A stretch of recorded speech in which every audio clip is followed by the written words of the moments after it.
We just can't understand the American employers.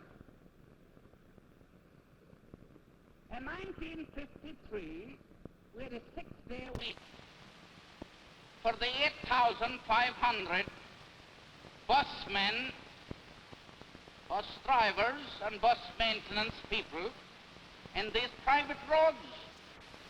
And we wanted a 5-day week, and they said they were too broke. They couldn't give it to us. They said 5 days was out. Can't get it. But these 8,500 men struck for 29 days. And by God, they got the 5-day week.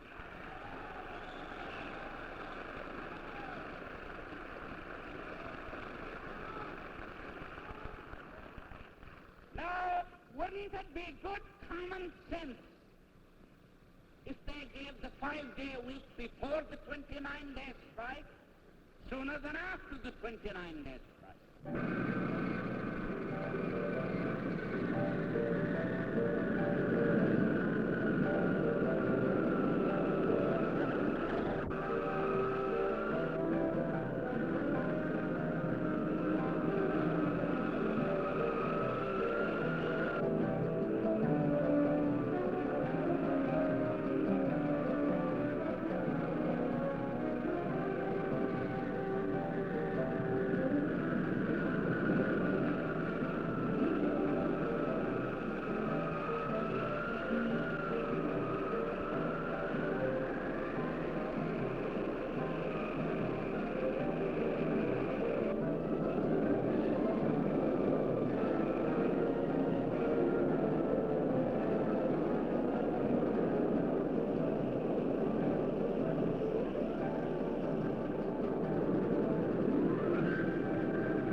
In the short span of 25 years, transportation has changed the face of America and the world.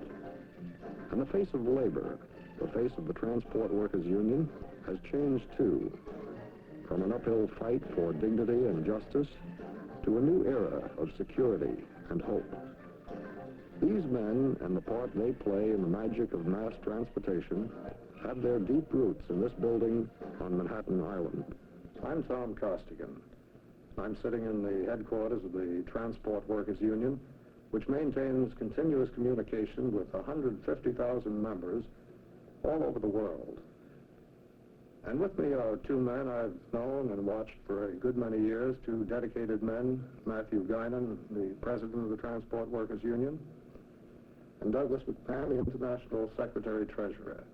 These men are part of a continuous team of leadership that began some 30 years ago, when labor was a dirty word, and labor was just beginning a long and sometimes bitter uphill struggle. Now, these men are part of the past of the Philip Murrays and the Michael Quills, but even more important, they're part of the future. And right now, they're making plans to meet that future, a future of almost incredibly high-speed mass transportation. Now, recently on this film, one of the nation's most eminent labor experts took a look at the past and peered slightly into the future. You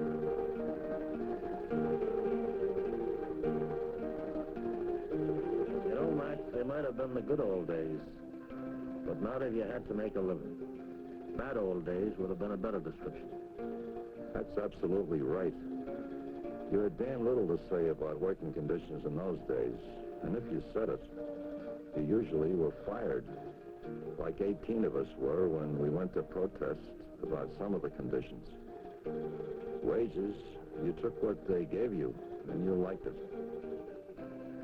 The individual, the family had no right to dignity, no rights to decent living, or good working conditions either. There was no place to go. You went along with what the company said, or you found yourself accepting handouts.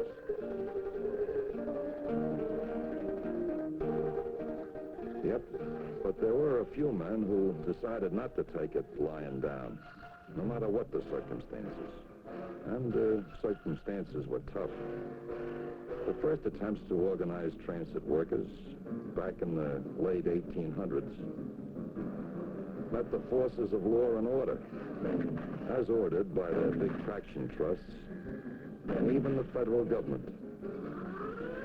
The power that was thrown at the transit workers, and all labor for that matter, was absolutely unbelievable.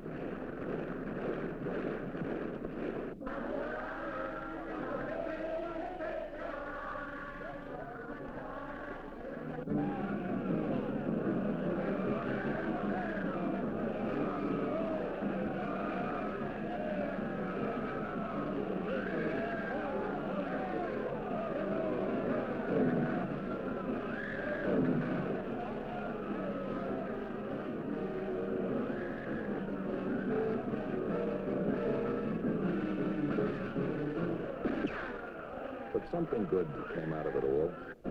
FDR's inauguration and the first real breakthrough for labor. Out of the broken heads and the violence did come men who risked their lives and their jobs to overcome injustices. Men like John L. Lewis, remember him, and Philip Murray, and of course our own beloved Mike Quill. You had to almost be there to believe the guts of this man, who would enter company property, announce that he had come to form a union and eliminate exploitation. Believe me, people listened, and some went into direct action. Even the city recognized our strength. We had to seize a powerhouse, remember that one in Brooklyn, the Kent Avenue powerhouse, when they fired some of our people? Mike and I had to pass food to the sit-down strikers to keep them going. And it became recognized that we not only had the power, but the right to strike, to back up our demands for what we felt was due us, and what we felt was due the public good. Because we could no more stomach dangerous conditions than we could stand for discrimination in jobs, or housing, or education. Unsafe conditions not only killed and maimed our members, but the public as well. And this we wouldn't allow. To achieve these things we believed in, we spread out all over the country.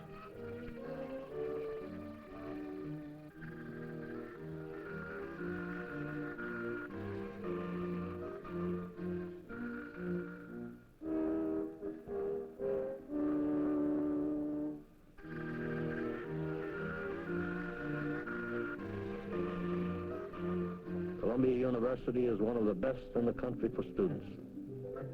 We made sure it's also one of the best for TWU members who help keep up the buildings. Mike and the others brought the TWU word and the power to get things done to San Francisco, and the men who run the cable cars at one end of the country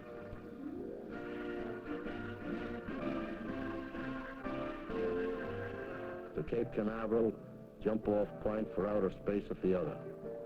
He was quite a guy.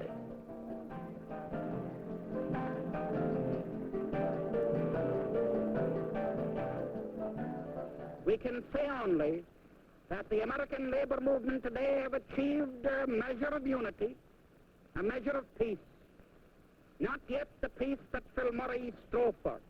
Not yet the peace that would clean out the handful of racketeers, that would wipe out race discrimination, that would wipe out some of the other barriers that have been thrown up to stop the forward march of organized labor. But we are making progress thanks to the leadership of Philip Murray and Hillman and the others. And tonight all we can do in the name of Murray is call out for more leaders from the younger men and women of labor in this country to complete the job that Murray started and Hillman started, to complete the job that's yet unfinished. This will be a true memorial to the life and death of Philip Murray. In Philadelphia, Michael Quill fought to equalize the wage standards with those of transit workers in other major cities. Local 234 struck. Matthew Guinan and Local 234 leaders symbolized the unity and strength of TWU in marching to a major victory. And in New York, it was a march of millions of bus and subway riders as 36,000 members of Local 100 struck to make good the union slogan of no contract, no work. New York's 8 million residents and Mayor John Lindsay's new administration faced something they thought would never happen, a transit shutdown that was 100% effective for 12 long days. And even though the leadership was jailed, Mike Quill, Matt Guinan, Dan Gilmartin, the strength and unity of TWU moved ahead under the determined leadership of the second team. But the men and women of the TWU paid a huge price for the victory, the death of Michael Quill. It was the end of an era at his funeral in St. Patrick's Cathedral on Fifth Avenue. And a new era began not only in New York, but for the 150,000 TWU members all over the world. Men like subway conductor Alex Murphy. There's nothing like it any place in the world. It's sort of funny when you think of it. A subway that travels over bridges and water. This might look like parts of Venice, but it isn't. It's Jamaica Bay. One of the best sightseeing trips anywhere, and all for 20 cents.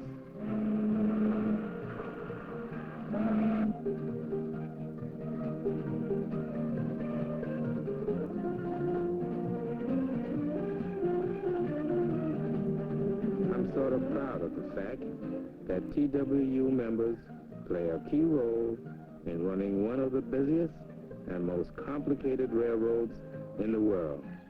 It's an important and responsible job, and you've got to be alert every minute. Motormen have to be familiar with every foot of their route, every signal, and every station.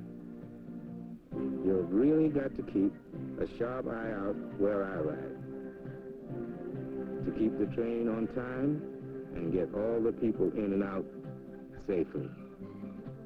You're sort of a guide as well as a conductor, because subway riders never get tired of asking questions. It may seem strange, but the most popular question from people who get aboard the trains is, where are we going?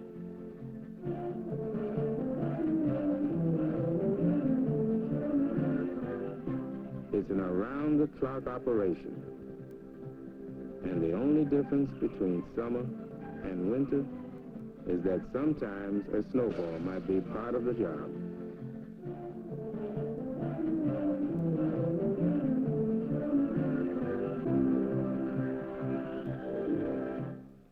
Most people think of transit workers as drivers, conductors, and motormen, but without the skills of the men behind the scenes, the wheels would grind to a halt.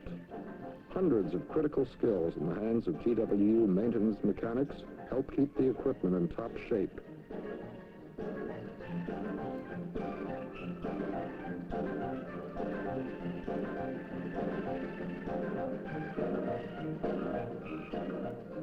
Ready for another day of hauling millions of passengers to work and home again at the end of the day. These men are proud of their skills and efficiency in keeping them rolling. Most of the repairs completed in an 8-hour turnaround or less. And they're proud of their union, too, which made possible decent wages and working conditions, and a home where they're happy to relax at the end of the day. This is Alex Murphy's home. You've got quite a family now, in a way, don't you? Oh, yes. I have one daughter. She's 18. And I have 2 foster kids. They're doing pretty good with me. I had to get the noise back in the house. I lost the noise. Do people ask you many strange questions? I had a man the other day ask me for Gallitzin. And we had quite a time down there until I discovered it was uptown. And he was talking about the Coliseum. Oh. Well, I guess you have a great deal of pride in your job. You have a great deal of pride in the TWU. Oh, definitely. They've carried us now to the point of no return. And I think now we just have to go out and start making a name for ourselves. Bus driver Jack Rader sits back for a chat at the end of his busy day. Well, as I always told the men, and especially the newer men, my family, my country, and the Union are in that order. That's how important it is. Well, you pretty well keep your own temper, don't you? Well, I try to hold it, because after you put in as many years as I have, you've gone through all this, and you know it's not going to get you anywhere. So the best thing to do, if they complain, is to keep quiet. I guess if everyone starts out like I do, things would be even better than they are. I like going to work early. It's sort of quiet and peaceful around dawn, but you have to get a good head start if you want to get the late risers to work on time. There's a few things to check out before the first crosstown run. Get your transfers and paperwork in order. Then the rest is easy, if you know what you're doing. The bus driver has to keep an even temper when he's driving a busload of passengers across town. Every run is a little different. Different people, different traffic problems, except for the sanitation truck, which is always right ahead of you. You've got to think of it as a driving an obstacle course.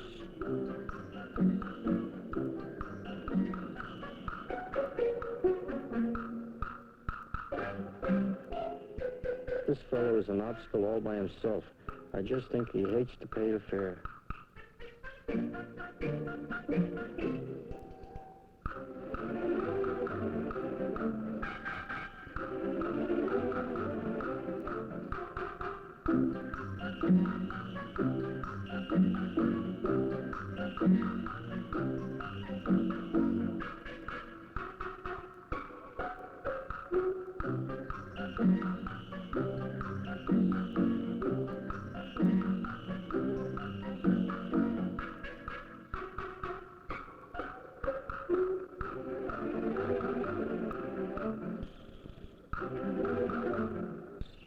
And I will be a bit surprised if some lady tries to bring some chairs and tables with her.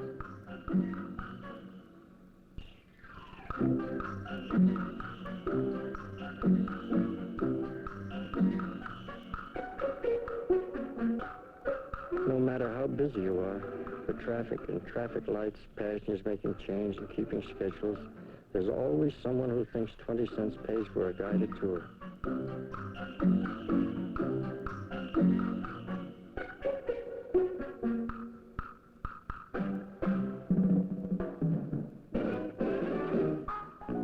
We transport workers get around, from the United Nations on one side of town to the Hudson River on the other. It's something you never get tired of seeing.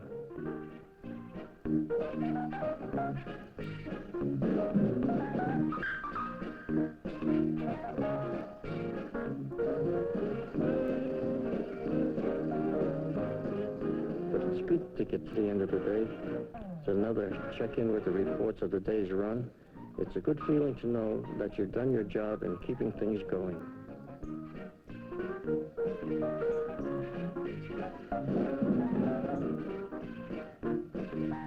Things have come a long way for the Transport Workers Union.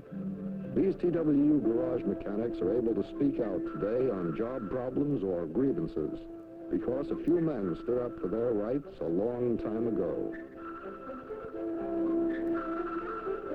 They speak out because this man and other labor leaders like him spoke out and helped spread the TWU across the country.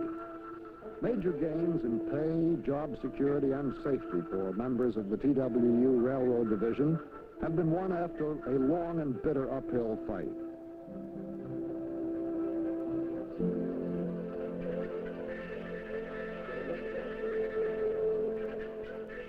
One symbol of TWU's past victories, this derailleur which was demanded by the union to prevent accidents to yard workers. Railroad Division Director Eugene Attreed discusses further goals with rank and filers at the Pennsylvania's freight yards in Long Island City. Safety also is a key word for members of Local 101 at the Brooklyn Union Gas Company. Constant surveillance is vital for the detection and repair of gas leaks.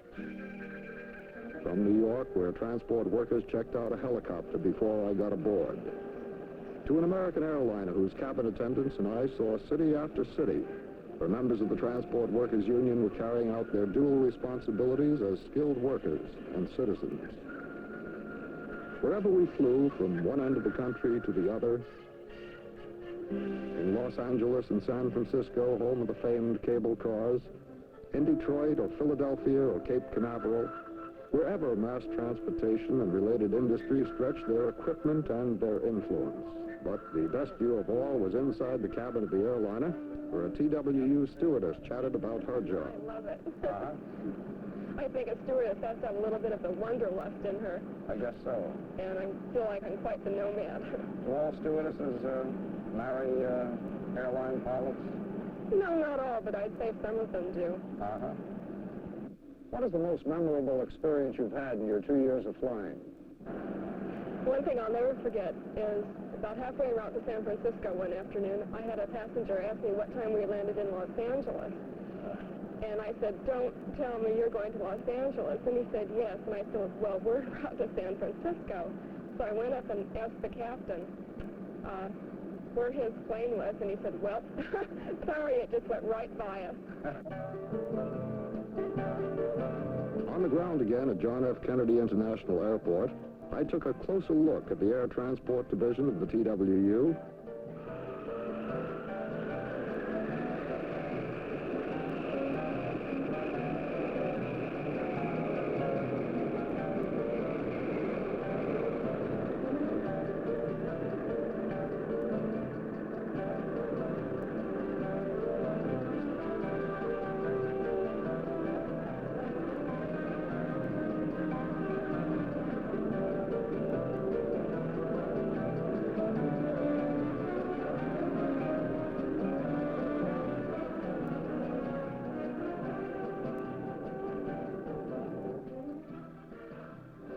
I watched the men who carefully inspected the engines of the huge airliners to spot and repair the troubles before they began. It's a continuous and important job.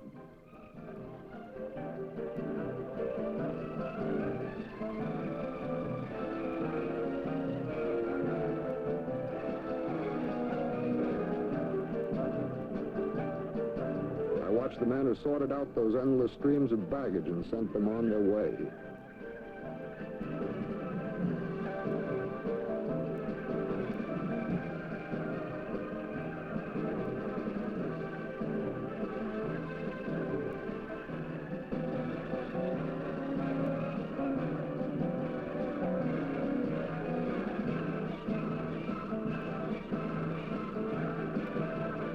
TWU men, navigators who double-check the routing and the weather before giving a green light to the takeoff.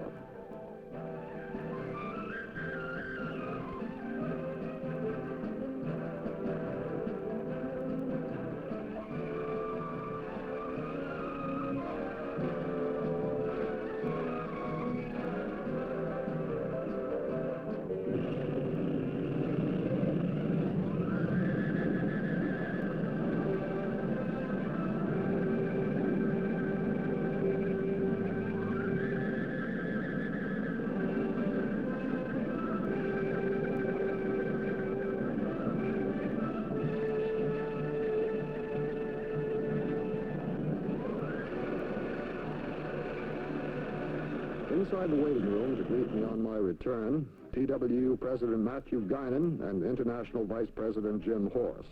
Well, Jim Horst is head of the Air Transport Division. What major obstacles, what problems are faced by the union in the coming of supersonic mass transportation? Well, Tom, in the Transport Workers Union, we're used to change, and particularly in the airline division, we've witnessed all kind of fast changes. This means the subsonic jet took the place of 4 piston aircraft, one. The supersonic is going to take the place of 4 subsonics. That means larger aircraft, faster equipment, and it means health and hazard problems to our members as well as working conditions. Well, why is health a factor? Well, I'm sure you can understand when the flight crews pass through 5 time zones within one flight, and research has evidence this, that it has a very definite effect on the body. This means that our flight crews are going to have shorter flight periods. They're going to have more rest. And of course, our flight attendants walk clear across the ocean on every flight. This means that exertion is going to have to be relieved by shorter duty time. Well, Matt Guinan is head of the Transport Workers Union International. What are the problems raised in all forms of mass ground transportation? Yes, the whole concept of transportation will change tremendously over the next 10 years. We've been reading about megalopolis, this whole East Coast blended into one city from Boston to Washington. We hear talk about high-speed trains doing 150, 175 miles an hour. And, of course, the question of coordinated transport, all forms of transport. For instance, the question in New York is merging in the Triborough Bridge and Tunnel Authority with the subway and bus system and the commuter railroads. And undoubtedly, this will present problems for us in the future that we've never known in the past. However, I think I can say that our union has met these challenges of the past well, and I have no fear that we'll be able to do it in the future. These men and others like them helped shape the TWU from a lonely uphill fight to a position of influence all over the country. Eugene Attreed, director of the TWU's Railroad Division. Bill Grogan, international vice president and director of COPE. These are the members of TWU's governing body, the International Executive Council meeting in New York.